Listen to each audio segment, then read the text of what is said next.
Kalwakurthy project కొబ్బరికాయ కొట్టారు. 1984లో Kalwakurthy project కొబ్బరికాయ కొట్టి 2014 దాకా మీరే అధికారంలో ఉన్నారు, కాంగ్రెస్ తెలుగుదేశం పార్టీలు. 30 ఏళ్లలో కల్వకుర్తి ప్రాజెక్టుకు మీరు అందించిన నీళ్లు ఎంత అంటే 13,000 ఎకరాలకు నీళ్లు ఇచ్చారు.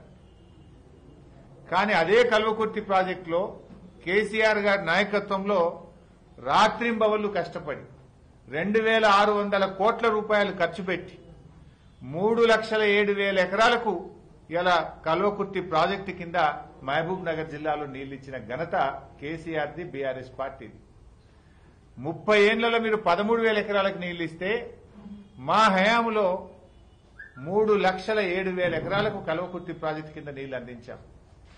మేము పోయి రాత్రింబవళ్లు పనిచేయించాం, ప్రాజెక్టుల దగ్గరనే నిద్రపోయినాం, ప్రాజెక్టుల వెంటబడి అధికారుల వెంటబడి పనులు చేయించి ఇలా 3,07,000 ఎకరాలకు కల్వకుర్తి కింద నీళ్లు అందించింది బీఆర్ఎస్ పార్టీ కాదా అని నేను అడుగుతా ఉన్నా.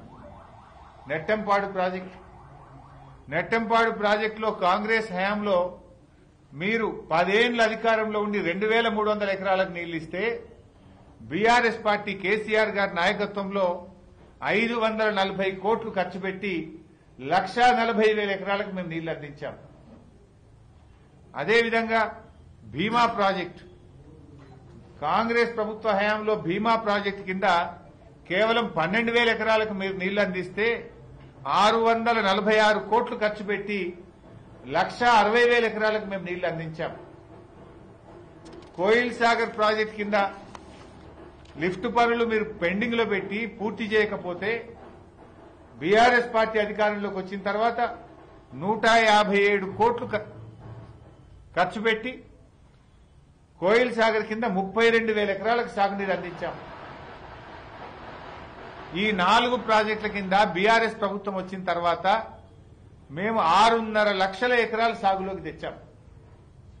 ఈ 4 ప్రాజెక్టులు మీరు పెండింగ్ లో పెట్టి ప్రాజెక్టుల పేరే పెండింగ్ ప్రాజెక్టులుగా మారిపోయి ప్రజలను నిరాశ నిస్పృహలకు లోన్ చేసి వలసలకు కారణమయ్యి రైతు ఆత్మహత్యలకు కారణమైంది కాంగ్రెస్ పార్టీ.